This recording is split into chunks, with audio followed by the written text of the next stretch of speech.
Welcome students, welcome to the English workbook class. This is the Unit 11. So first of all, we are going to discuss the reading comprehension section. In reading comprehension section, come to the text 1, which is an interview with a detective. So this is a kind of conversation between two persons. Go through the conversation very carefully and then you need to answer the following questions. There are total 6 questions. Then comes to the text 2. Similarly, you have to answer the following question by going through the passage. There are MCQ questions, there are short answer type questions, and in question number 6, you have to find the antonyms. Antonyms means the opposite words. Now comes to the vocabulary section. So in vocabulary section, question number 1 is the following words and phrases occur in a passage. Try to guess the meaning. Match the words with their meaning. You may refer to the dictionary later. So on the right column, there are certain words, and then left there are certain words. We have to match the left column with their right column. So you can easily answer. Database, a structured set of data held in a computer. Okay, and likewise you have to answer. Answer key is given, so you don't need to worry for that. Next come the question number 2. The contextual meaning of a sanctuary is the comprehension. Passage 1 is shed. The same word sanctuary is used in a variety of sentences given below. They have different meaning in different contexts. Refer to the dictionary and write the meaning. So you have to refer to the dictionary and you need to write the meaning.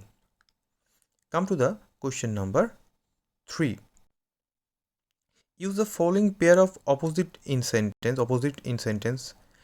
One has been done for you. Lose/gain.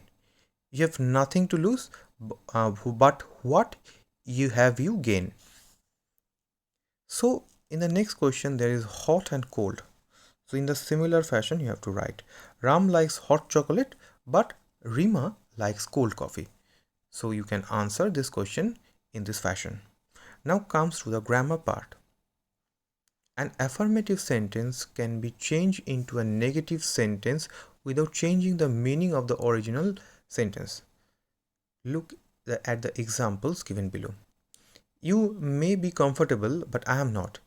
/ you may not become uncomfortable but I am. In the similar fashion, change the affirmative sentence into negative sentences without changing the meaning. Means you have to convert it into a negative sentences, but you cannot change the meaning. The meaning should remain the same. Okay. Now comes to the question number 2. In question number 2, choose the words from the box and complete the sentences given below. So from the box you have to choose the proper word and you have to fill in the blanks. Now comes to the editing part. So go through the editing part and then you have to answer the subsequent questions. And at last we are coming to the listening part. In listening part there is also a passage. Listen to the story. You have to read the story. Actually you have to read the story very carefully, and then there are 6 questions. You have to answer all the questions. For the remaining part and the writing section, we can omit this one as this type of writing is not included in our syllabus. Thank you. Have a nice day.